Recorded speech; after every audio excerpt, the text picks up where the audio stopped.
வெளியூர் பயணமா? ரிசர்வேஷன் கிடைக்கலையா? படிக்கட்டு ஏறி இறங்க ரொம்ப சிரமமா இருக்கா? டிராப் டாக்ஸி புக் பண்ணுங்க. ஒரு வழி கட்டணம் மட்டுமே. டிராப் டாக்ஸி, எங்கும் எப்போதும். கல்யாண சுந்தரம் ஜி. தமிழ் மண்ணுக்கு பெருமை சேர்த்த சபையின் தலைவருமான குடியரசு துணைத் தலைவருக்கு மாணவர்களுக்கு ஐயா அவர்களுக்கு வணக்கம். அனைத்து கட்சி தலைவர்களுக்கும் அமைச்சர் பெருமக்களுக்கும் சபையின் உறுப்பினர் அனைவருக்கும் காலை வணக்கம். கொடையாளி செங்கோல் குடியோம் போல் நான்கும் உடையான் வேந்தற்குழி விளக்கம் நல்வாழ்வுக்கு வேண்டியவற்றை வழங்கும் நிலைத்து கருணை காட்டியும் நடுநிலை தவறாமல் ஆட்சி நடத்தியும் மக்களை பேணி காப்பதே ஒரு அரசுக்கு புகழை சேர்ப்பதாகும். நமது நாட்டில் சூரிய ஆற்றல் உள்கட்டமைப்பை விரிவுபடுத்தும் முக்கியத்துவத்தை இந்த உரிய அவையின் கவனத்துக்கு கொண்டு வர விரும்புகிறேன். இயற்கை வளங்களில் செழித்த நாடாக இருந்தும் ஏன் நாம் இன்னும் மின்சார நெருக்கடி எடுத்துக் கொள்கிறோம்? சூரியன் தினமும் உதயமாகும் நாட்டில் ஏன் இன்னும் இரட்டை அனுபவிக்கின்றோம்? இது வளங்களின் குறைபாடு அல்ல, திட்டமிடல் குறைபாடு. சூரிய ஆற்றல் வளர்ச்சிக்கு என்பது விருப்பமிட்ட திட்டமல்ல, இது தேசிய அவசியமானால் நடைமுறையில் இன்னும் முழுமையாக மக்களை சென்றடையவில்லை. நமது விவசாயிகளின் நாட்டின் முதுகெலும்பு என்று சொல்கிறோம், ஆனால் அவர்களுக்கு வழங்கப்படுவது மின்சார தடைகள், அதிக செலவுகள், நிச்சயமற்ற நிலை. இதற்கான தீர்வு என்னவென்றால், பெரு நிறுவனங்களுக்கு மானியம் வழங்கி ஊக்குவிப்பது போல் சிறு மற்றும் குறு விவசாயிகளுக்கு சொந்தமான விவசாய பாசன மின் பம்புகளுக்கு பதிலாக சோலார் பேனல் பம்புகளை முழுமையான மானியத்தில் இலவசமாக வழங்கினால் விவசாயம் செழிக்கும், விவசாயிகள் பொருளாதாரத்தில் முன்னேறுவார்கள்.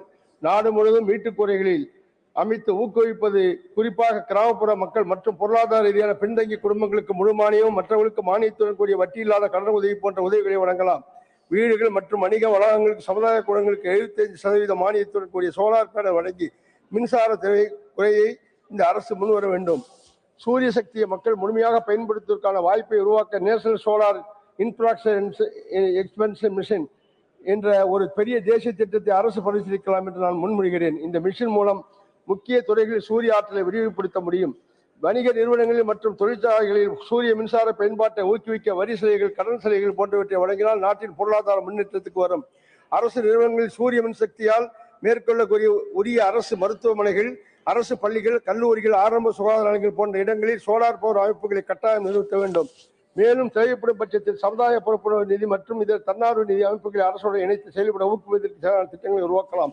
நமது நாட்டில் உள்ள அனைத்து வழிபாட்டு தலங்களிலும் இலவசமாக முழு மானியத்தோடு சோலார் பேனல் அமைப்பது மின்சார சிக்கனப்படுத்தவும், அதற்கான நிதி வசதி உள்ள ஆலயங்களில் சோலார் மின் உற்பத்தி செய்ய அனுமதி வழங்கலாம். சூரிய ஆற்றல் என்பது வெறும் மின்சாரம் மட்டுமல்ல, அது ஒவ்வொரு மாவட்டத்திலும் சோலார் பார்க் போன்ற திட்டங்களை வந்தால் தொழில் வளர்ச்சி அடைந்தும் இளைஞர்களுக்கு தேவையான வாய்ப்பு, பொருளாதாரத்தின் நாடு முன்னேற அடையும்.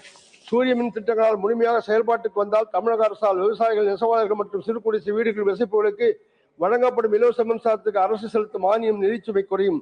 சூரிய மின்சக்தி உற்பத்தியை பயன்படுத்தி மேற்கண்ட இடங்களுக்கு மின்சார வசதிகள் செய்து கொடுக்கும் பட்சத்தில் வெளியிடங்களில் இருந்து அரசாங்கத்தால் வாங்கப்படும் மின்சாரம் நீண்ட தொலைவில் இருந்து மின்சாரம் கொண்டு வரும்போது ஏற்படும் மின் சேதம் குறையும். அதுபோல் ஏழை மக்கள் வசிப்புகளில் இருந்து உற்பத்தி செய்யப்படும் மின்சாரத்தை மின் நுகர்வோர் வாங்கும் போது அது அந்த மக்களின் பொருளாதாரம் உயர்வுடன் வெளியிடங்களிலிருந்து அதிக விலை கொடுத்து வாங்கும் மின்சாரம் தேவை குறைவதால் அரசுக்கு பெருமளவில் நிதிச்சுமை குறைவதற்கு வாய்ப்பு. ஸ்ரீமதி சுலாதா தேவ்.